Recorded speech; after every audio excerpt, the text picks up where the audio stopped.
Assalamualaikum warahmatullahi wabarakatuh. Hamdanillah wassalatu wassalamu ala rasulillah wa ala alihi wa sahbihi wa mawalah amma ba'd. Kepada kaum muslimin, para sahabat semua di mana saja Anda berada, berjumpa lagi dengan saya Muhammad Bukasa. Kali ini kita akan membahas tutorial ibadah di bulan Rajab. Bulan Rajab itu adalah bulannya Allah, kata Rasulullah, Ar-Rajab Sahrullah. Rajab adalah bulannya Allah. Bahkan setiap masuk awal bulan Rajab, Rasulullah selalu berdoa. Dalam hadis yang diriwayatkan oleh Imam Ahmad bin Hanbal, beliau berkata, Allahumma barik lana fi Rajaba wa Sa'bana wa balikna Ramadana. Sampai situ tuh hadisnya. Kadang-kadang ibu-ibu jamaah pengajian tuh sering ditambahin, nggak masalah. Yang penting hal yang baik. Tambahin itu bukan untuk merubah hadis, ya, tapi untuk memberi tambahan doa untuk memohon ampunan kepada Allah. Mereka sering bersair begini. Allahumma barik lana fi Rajab wa Sa'bana wa balighna Ramadana waghfir lana dzunubana.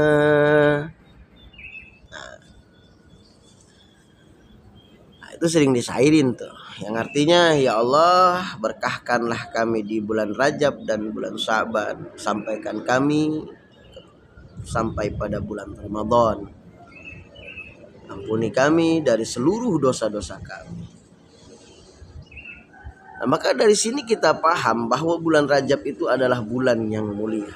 Maka tutorial yang pertama yang harus kita pahami ketika datang di bulan Rajab, yaitu adalah ahya, menghidupkan malam bulan Rajab. Dengan cara apa? Zikir, sholat, kajian-kajian agama. Jadi yang pertama adalah ahya, menghidupkan malam pertama di bulan Rajab. Nah, nanti malam ini bertepatan tuh dengan tahun baru tuh. Daripada kita melakukan kegiatan-kegiatan yang nggak ada guna, gitu kan, hanya menghibur hati, menghibur nafsu, ya, kayak yang biasanya dah, gitu ya.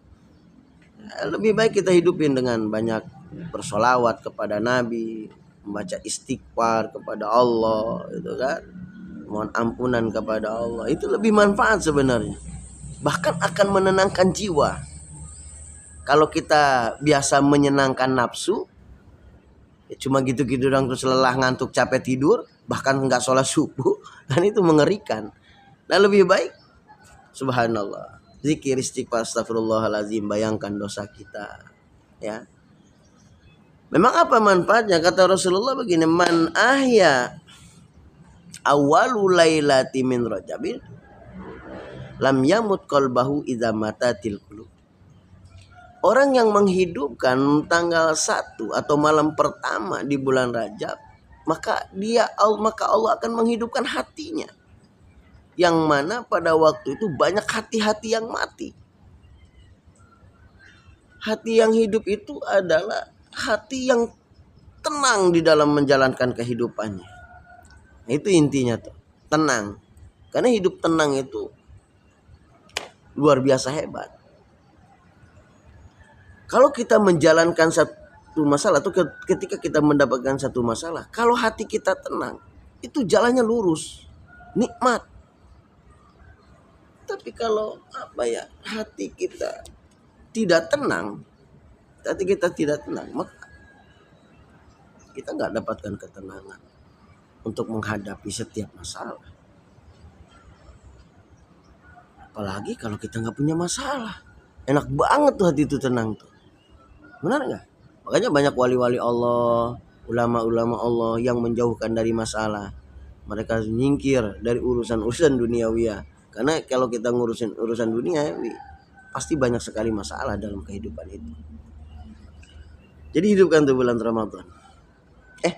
Bulan Rajab. Kangen bulan Ramadan soalnya. Sorry. Hidupkan tuh malam awal bulan Rajab. Ya, itu banyakin zikir. Jadi yang pertama apa sekali lagi? Ya, hidupkan. Hidupkan dengan banyak berzikir, kajian dan juga sholat di tengah malam. Bahkan paling utama ya zikir di bulan Rajab itu adalah istighfar. Karena kan ini bulan Allah. Allah itu nggak pengen ngelihat hamba-hambanya bulan ini terlalu banyak maksiat kepada Allah. Allah itu pengen bulan-bulan Rajab itu hambanya mendekatkan diri kepada Allah. Bahkan nanti masuk ke bulan Syaban dan bulan Ramadan. Tuh. Tetapi menghidupkan ini hanya bukan hanya mendapatkan ketenangan hati atau hidupnya hati, tidak. Bahkan Rasulullah menyambungkan hadisnya, wasaballahu khaira min fauqi ra'sihi sabban. Jadi Allah itu akan mengucurkan satu kebaikan dengan kucuran-kucuran yang luar biasa banyaknya. Dengan kucuran-kucuran yang masuk ke atas kepalanya tanpa kita sadari. Bahkan kemungkinan saja pengalaman ulama-ulama itu ketika masuk di bulan Rajab, jiwa dan hatinya cenderung hanya mengingat akhirat.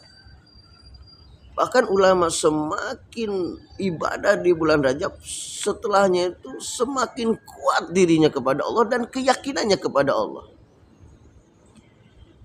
Subhanallah, maha suci Allah. Kalau kita ngelihat para aulia, guru-guru kita ya, ulama-ulama kita ya, subhanallah, mereka ibadahnya itu nggak pengen sesuatu dah. Kalau kita ngelihat mereka itu ibadah itu, ya. Imam Syafi'i kalau bulan Rajab tuh hatinya itu luar biasa bahagianya. Kalau kita ya gimana kita selama ini datangnya bulan Rajab? Kayaknya biasa-biasa aja ya. Kayak enggak, ya sama aja dengan bulan-bulan yang lain. Kenapa bisa begitu? Karena hati kita cenderung pada urusan-urusan duniawiyah yang sementara, melupakan urusan-urusan akhirat, urusan-urusan ukhrawi. Padahal mah akhirat itu lebih utama, dunia mah cuma sementara. Maka kalau kita mau banyak kebaikan pada diri kita, ayo nanti malam kita bareng-bareng. Yang kedua, puasa. Jangan enggak. Ya, kalau kita hidup atau begadang malam, tuh nanti malam kita bergadang, sholat segala macam, zikir, ngobrol hal-hal baik, ya silahkan aja. Ngobrol tentang iman, itu kan bagus-bagus aja tuh. Nah, nanti begitu masuk jam 4, setengah 4 pagi, jangan enggak sahur. Ya, sahur kita puasa. Karena kata Rasulullah, paman soma minhu yauman imanan wa ihtisaban istaujaba alai ridwanullahil akbar. Orang yang puasa di bulan Rajab dengan imanan, yakin kepada Allah, wa ihtisaban, dan juga ikhlas kepada Allah. Ya, udah iman, yakin kepada Allah bahwa bulan Rajab itu bulan yang mulia, bahwa Allah itu adalah Tuhan yang tunggal, tidak Tuhan lagi selain Allah, ya, yang menciptakan langit dengan bumi. Kita yakin kepada Allah, wahtisaban, dengan hati yang ikhlas karena Allah, tidak mengharapkan sesuatu selain Allah. Maka Allah akan memasukkan kita ke dalam surga dengan ridhonya. Artinya Allah akan memberikan ridho kepada kita, ridho yang sangat besar. Kenapa harus ada ridho Allah? Nih, dengerin. Dulu itu dikisahkan ada seorang wali Allah tinggal di sebuah pulau sendirian, 500 tahun ibadah di pulau itu tuh. Saat ibadah nggak pernah maksiat. Nggak ada siapa-siapa, mau maksiat gimana? Hatinya cenderung kepada Allah. Ketika lapar, Allah kasih rizki. Dari atas kepalanya itu ternyata ada pohon yang berbuah, dan buahnya itu kalau dia lapar dia makan tuh buahnya. Kalau beliau haus, beliau minum air yang melewati di tempat beliau ibadah. Hanya itu saja kerjaannya. Nah, setelah wafat ini dimimpikan oleh Nabi Musa, kan di zaman Nabi Musa ceritanya. Dimimpikan oleh Nabi Musa bahwa orang ini bertemu dengan Allah dalam mimpinya Nabi Musa itu. Kata Allah, wahai Fulan, engkau kumasukkan ke dalam surga karena ridhoku. Oh, ngeyel nih ulama ini nih. Karena kepedean tuh. Kepedean ngomong gini, Gusti, ya Allah, kenapa saya masuk surga karena ridhomu, bukan karena ibadahku? Engkau maha tahu ya Allah. Aku ibadah 500 tahun, tidak pernah maksiat. Hatiku cenderung kepadamu. Ku jauhkan badanku dari urusan-urusan duniawi. Ku matikan nafsuku hanya untuk bertemu denganmu. Kenapa engkau masukkan aku ke dalam surga? Hanya karena ridhomu, bukan karena ibadah. Lalu Allah panggil malaikat Jibril tuh. Jibril, hitung nikmat yang telah aku berikan kepadanya. Oke, kalau kamu masuk surga karena ibadahmu, kita lihat ibadahmu. Begitu dicek sama malaikat Jibril, Gusti, ibadahnya yang 500 tahun hanya bisa membayar nikmat matanya. Tuh, kalau begitu masukkan dia ke dalam neraka. Apa katanya? Gusti, jangan masukin neraka. Ulah gitu ge. Undungan Gusti maka kula. Jadi kumaha? Jadi gimana? Saya masukkan surga kepada dengan ridhomu. Ini dia masuk surga kepada ridho. Ini sebagai pelajaran. Ibadah kita itu tidak akan memasukkan kita ke dalam surga. Kenapa? Karena ibadah kita mah ibadah awam. Masuk waktu sholat Allahu Akbar, mulut mah baca Allahu Akbar kabira walhamdulillahi katsira, hati mah ke pasar, hati mah ke kerjaan, hati mah mikirin anak. Allahu Akbar tuh anak kula mencret, pamajikan pengen keriting. Jadi dalam hati itu penuh dengan hayalan-hayalan. Gimana memasukkan kita ke dalam surga? Oh, puasa saya Pak Ustadz masukin surga. Puasa apa PA? Coba.